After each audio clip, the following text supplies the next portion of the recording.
KOAH'ta görülen öksürüğün özellikleri nelerdir?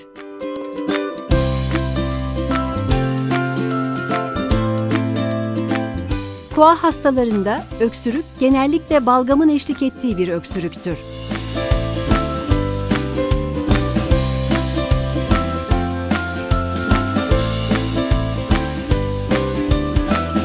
Nefes yollarının aşırı sekresyonla dolması durumunda hasta öksürerek balgamı çıkarmaya çalışır. Balgam çıktıktan sonra hasta bir miktar rahatlar.